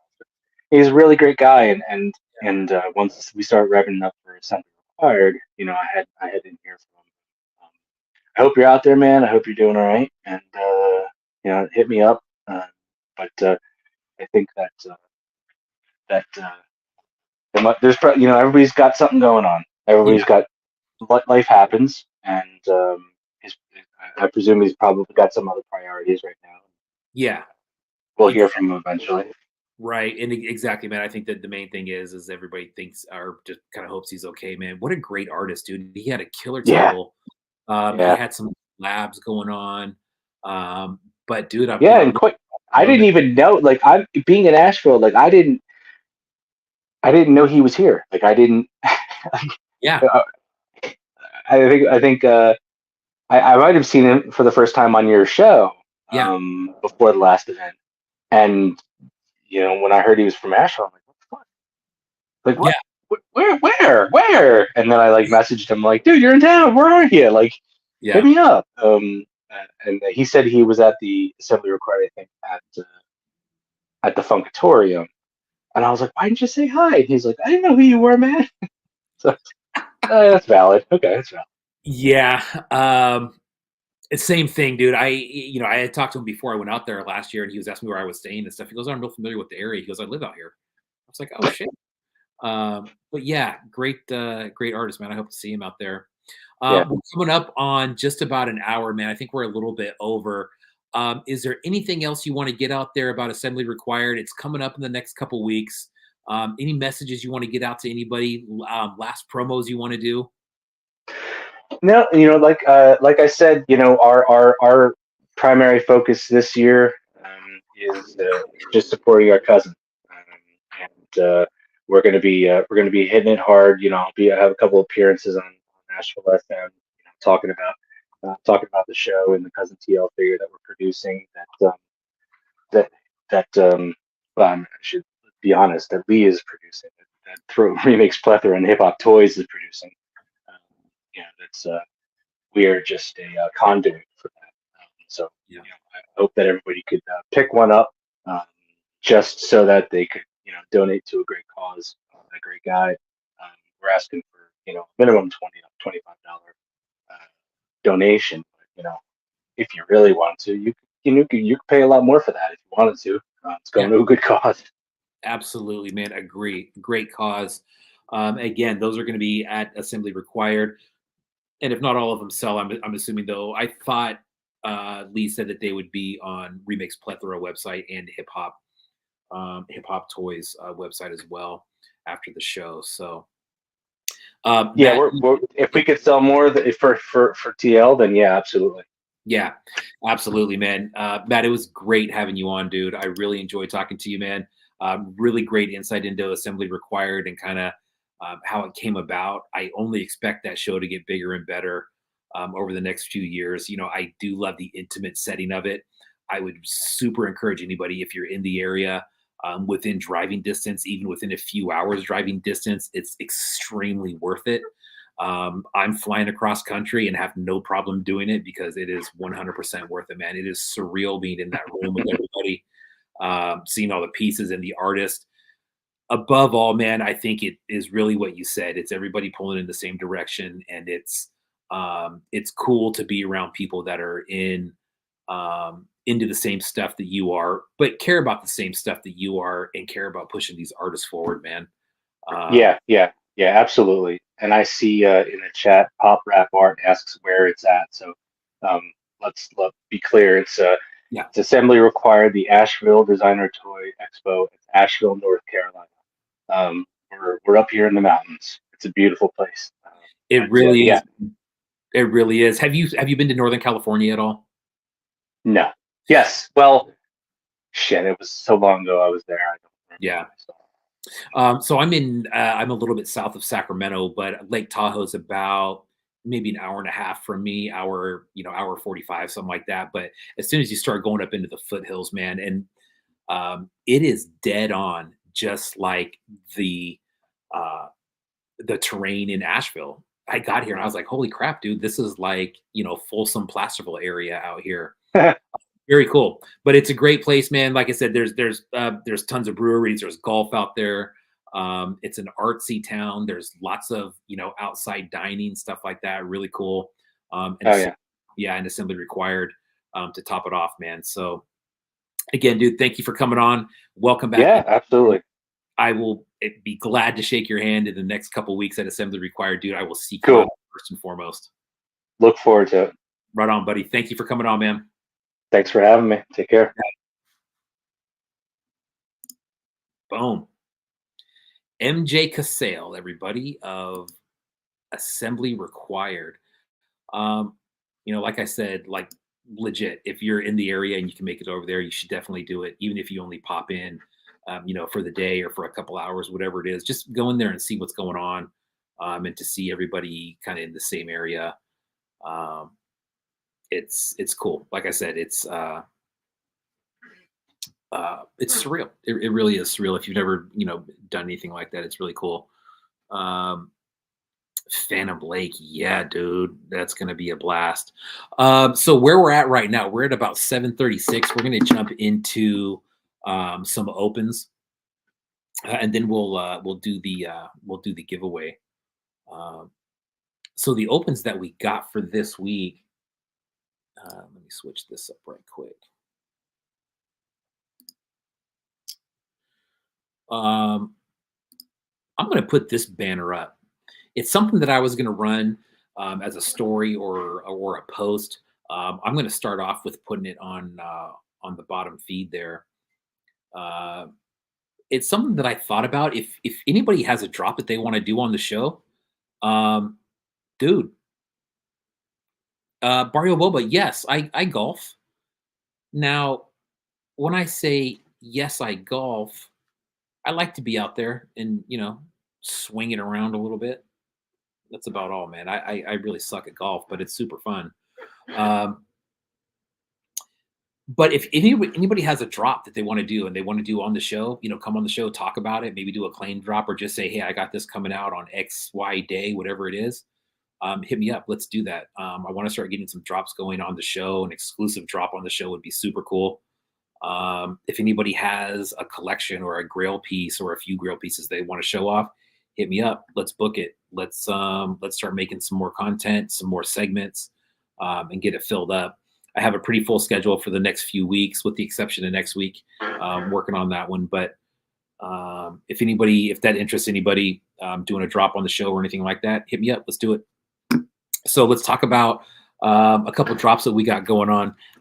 Matt did talk about Fane being at the show last year, and actually, I think he's going to have some of these exact same pieces at Assembly Required this year. This is the kid. This is a carded piece, 3.75 static.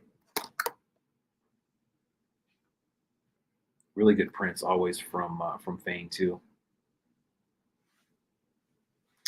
This one's actually numbered 6 out of 10. Bam.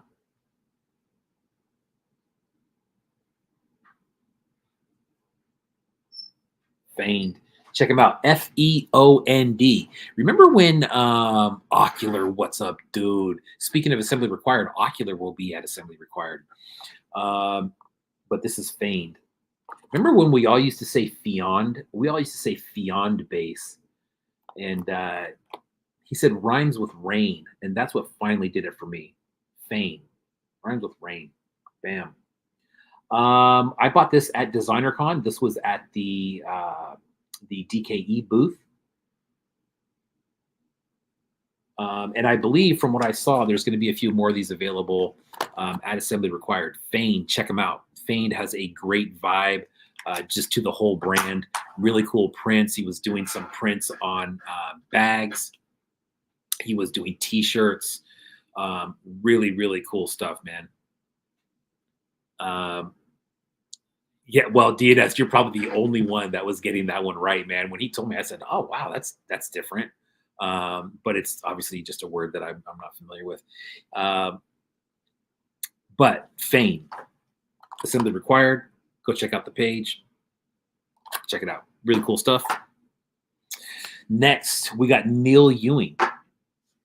Neil Ewing, I met at Designer Con, and I did not have. Well, I take that back. I did have a new Neil Ewing piece, but it's resin. It was from a scrap show, I believe, 2 years ago, which was a really cool piece.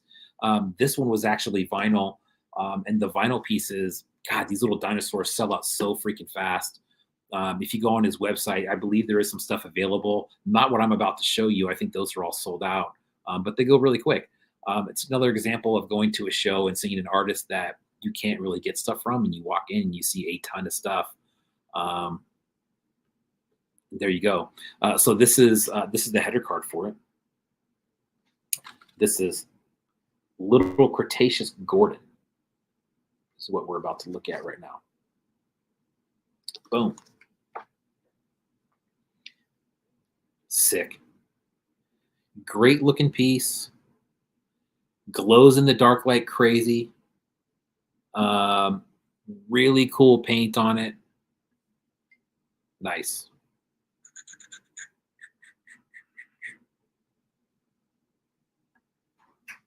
Again, this is Little Cretaceous Gordon from Neil Ewing. This thing glows like crazy. It does articulate at the head here. Man. Sick.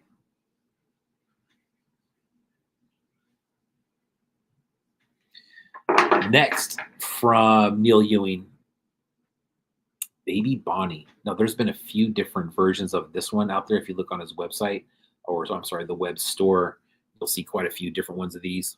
Sick. Really cool. Also does articulate on the head there. You can see that. Really cool. Good paint. Nice.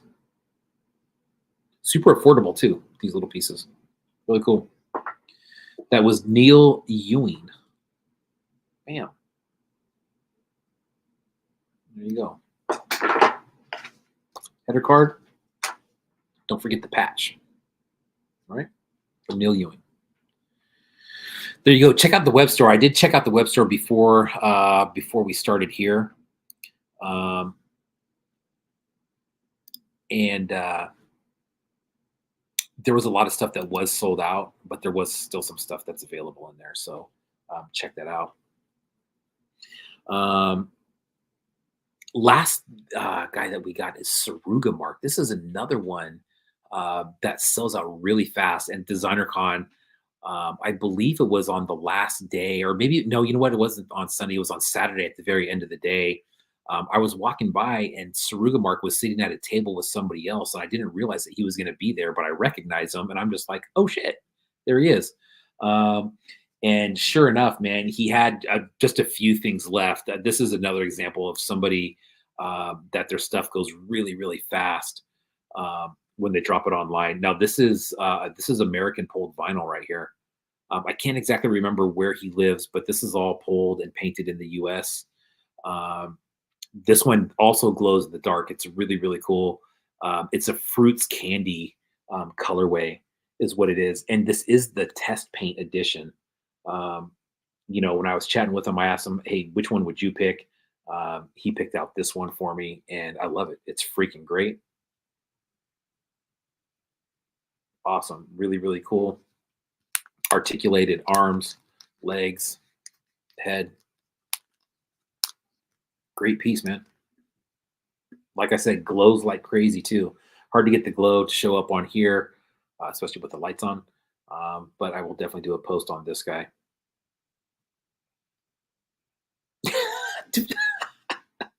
Phantom Lake. That would be funny. Um, and also, it was actually a 2-pack. My bad. Monstro Suppressor there. Bam. Really cool paint. Glow in the dark again.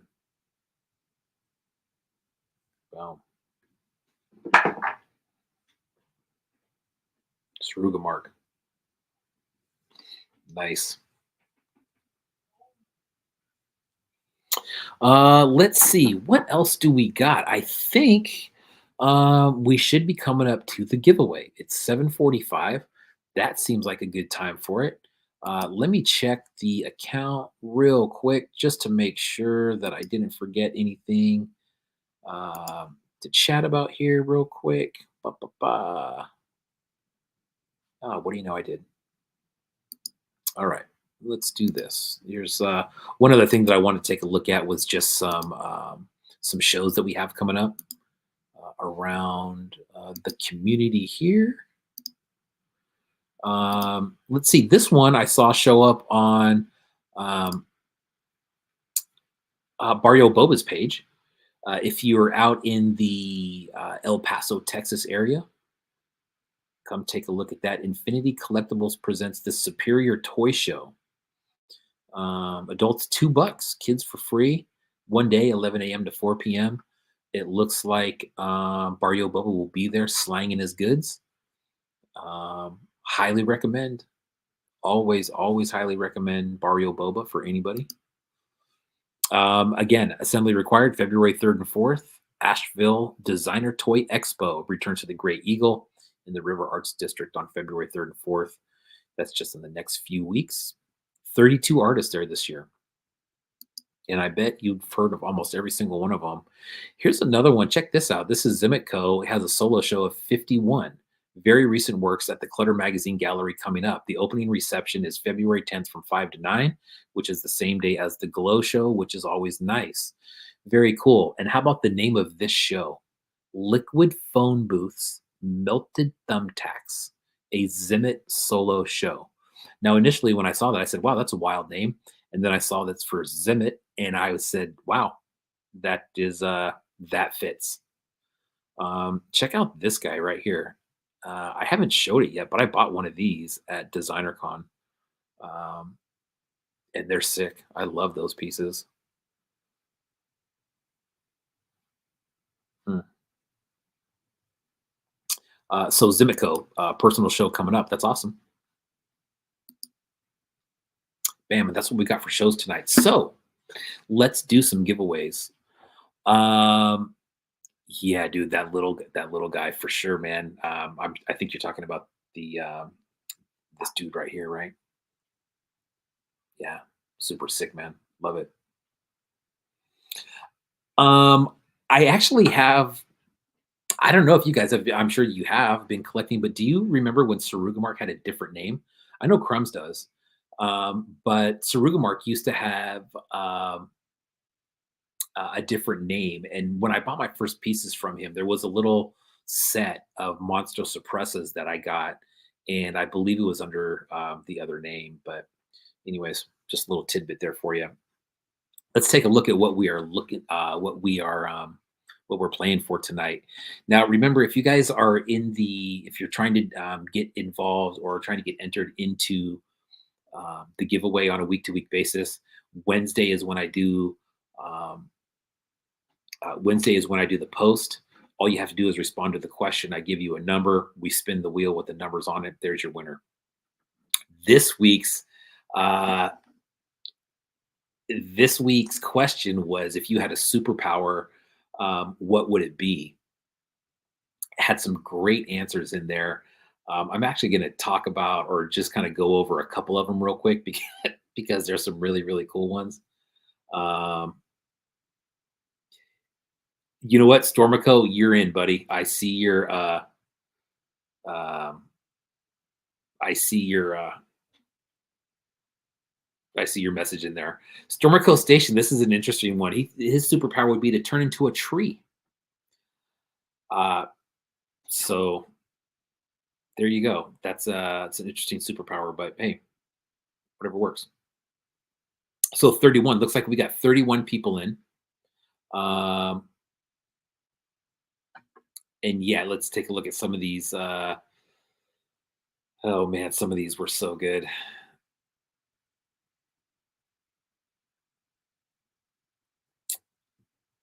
Adrift slightly says they'd love to communicate with animals.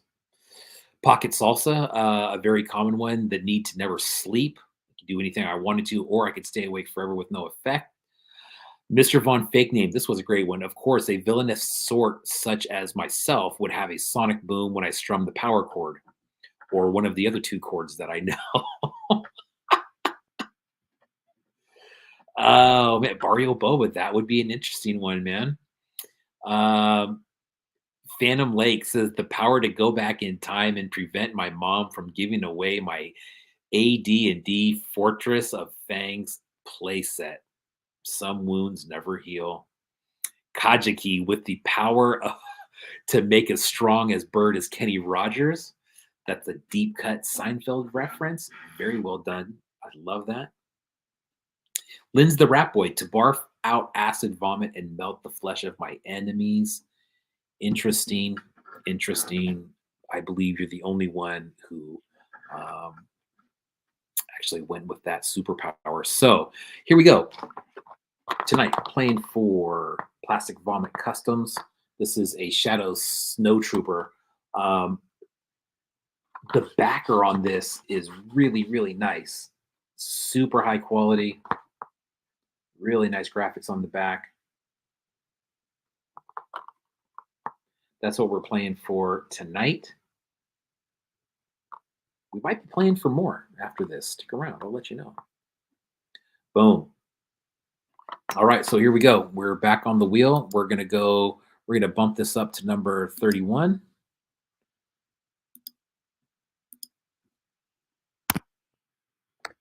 Here we go. Good luck, everybody.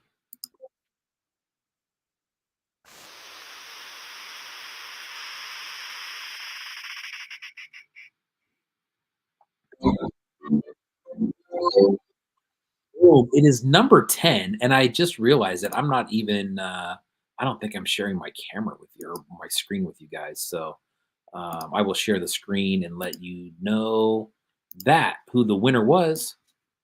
It was number 10. Number 10. Let's see who number 10 was. Number 10, if you're in the house, let us know. It looks like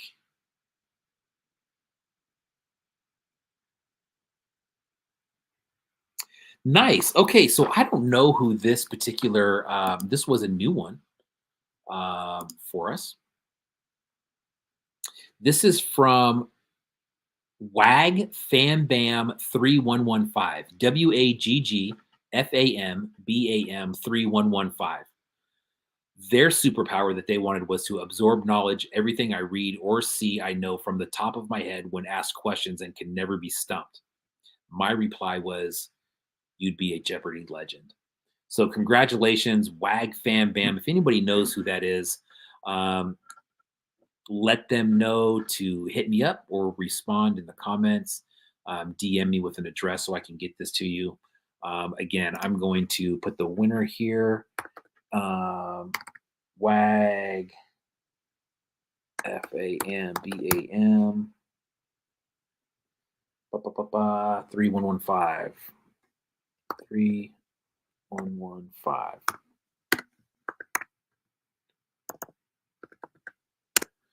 All right, so there you go. WAG Fam Bam 3115. Well, I don't know, Mr. Ordinary. Let's check that out. That's a great point. Micah Crystal Wagoner, followed by Toys on Tap, Scum Pit Toys, and 7 others. So if you know who that account is, please reach out to them and let me know. If we get to next week and I haven't heard from anybody out, we will just respin and give this one to somebody else. But congratulations if you're watching. Way to go. That will be headed your way as soon as I get your address. Now, should we do another one? Yes, let's do another one. That's why you should always stick around. I see people dropping off. You think that we've done one giveaway and there's no more. Little do you know, I got a stack of giveaways over here. We're only going to do one more tonight, but we're going to do it. Let's see what it is. How about this one? It's a double pack. How about this double pack? We'll start off with the pile up from Rec Shop Resin. Rec Shop Resin, go check them out. They actually gave us a stack of these a little while ago. And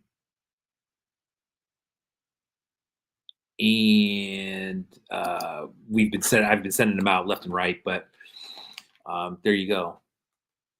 A pile up from Rec Shop Resin. And how about a Planetoid Combat Fighter Wave 2 from Barely Human? We'll give that one away too. All right. So this is a double pack. Barely Human vinyl piece and Rec Shop Resin. All right. Good luck to everybody once again. Let's spin the wheel. Let me show my screen. Yes. Yes. Remove choice. Spinning again. Good luck, everybody.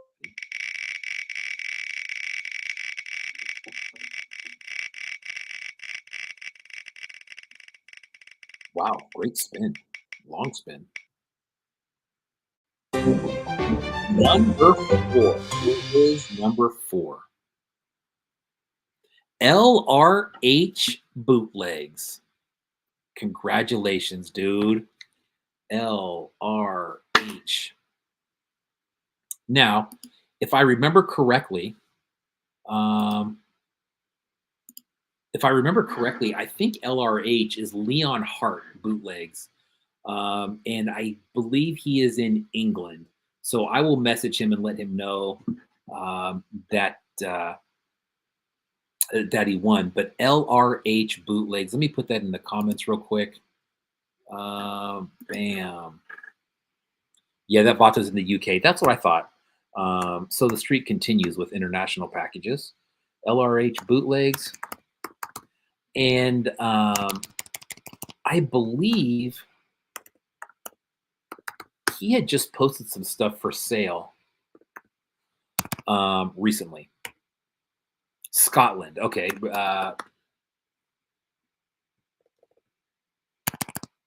Bliss says Scotland. Okay, so there you go. LRH Bootlegs. I will get a hold of him and let him know. He won a Planetoids Combat Fighter Wave 2, some Rec Shop Resin pieces. Also, with that first pack, there was a sticker pack with that. There's going to be all kinds of stickers. There's Zimitco. Here's a magnet from Goblin Mob. We got Toys Alive stickers. We got more Toys Alive stickers. We got Drock stickers. We got Ocular Rhombus stickers. We got Dre stickers. Look at that. Oh, that's a nice one. We got Shotgun Karaoke stickers. So nice sticker pack coming out with that. Coming out with the Classic Vomit Customs piece. That's going to do it, man, for episode 88. Thanks, everybody, for tuning in tonight. MJ Casale, thank you again, Matt, for coming on and talking about Assembly Required, which is coming up in a couple weeks. Thane, Neil Ewing, Suragamark, thank you for the pieces. Barely Human, thank you for the giveaway. And Plastic Vomit, thank you for the giveaway. Plastic Vomit, that's another one that's going to be at Assembly Required. Really looking forward to seeing them. If you're into 3.75s, that's a great company to go and look for 3.75s. Super clean, super glossy. Bam. Actually, all these right here, these two top rows right here are Plastic Vomit. Always super clean. Take care, everybody. Thanks for tuning in. I will see you all next week. Have a great weekend.